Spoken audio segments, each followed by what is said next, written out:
전 거래일의 시장 마감 이후부터 오늘 시장 개장 전까지 나온 기업 뉴스 자세하게 분석해드리도록 하겠습니다. 자, 이 시간은요, 위즈 인베스트먼트 김주현 연구원과 함께합니다. 연구원님 어서 오십시오. 네, 안녕하세요. 네, 자 오늘도 세 가지 기업 소식 갖고 오셨는데 네. 대우조선해양입니다. 매각 소식이 있는데 도대체 뭘 판다는 얘기입니까? 네, 보유 중인 두산엔진 지분 전량에 대해서 매각을 들어갑니다. 네. 이 지분 8.06%에 해당하는 560만 주 매각을 추진 중이다라고 전했는데요. 마지막 거래일이었던 지난달 31일 기준으로 439억 6천만 원의 규모입니다.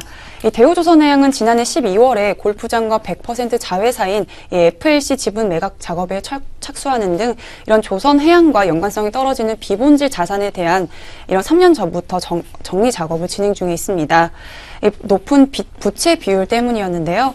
지난해 9월 말 기준으로 이 대우조선해양의 부채 총계는 15조 원대로 부채 비율은 313%에 달하고 있습니다.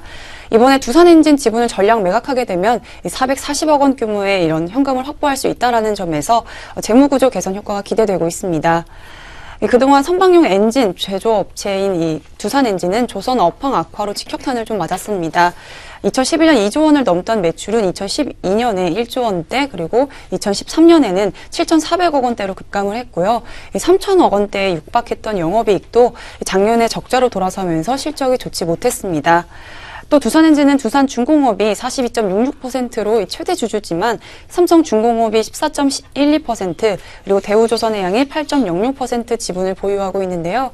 이렇게 최대 고객이라고 볼 수 있는 대우조선해양이 매출 25% 정도를 차지하고 있다는 점에서 이 지분을 전량 매각하게 되면 사업적 전략 관계가 다소 느슨해질 수 있다라는 우려감도 나오고 있습니다.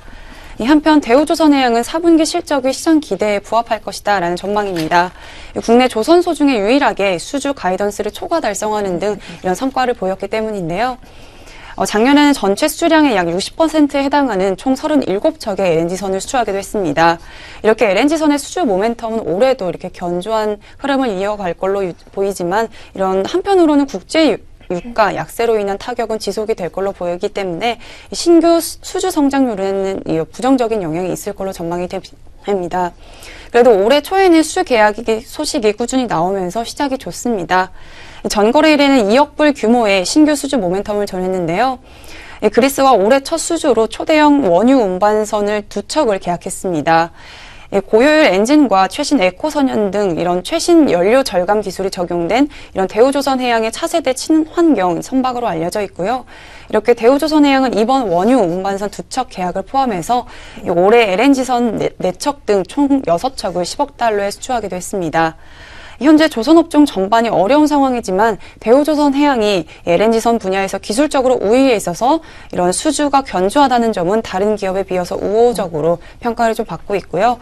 또 주력 사업과 동떨어져 있는 사업 지분을 정리하면서 이런 재무구조 개선 움직임을 보이고 있다는 점도 긍정적으로 해석해 볼 수 있겠습니다. 네, 자 대우조선해양 기업 소식이었고요. 보유 중인 이 두산 엔진 지분 전량을 매각하겠다라는 얘기였습니다. 아무래도 이렇게 되면은 재무구조 개선에 일부분 도움을 받을 수 있을 것 같고, 대우조선해양 4분기 실적도 기대에 이제 부합할 것이다, 이런 전망이 나오는데 현재 긍정적인 면이 부각이 되고 있는 것 같습니다. 참고해 보시면 될 것 같습니다.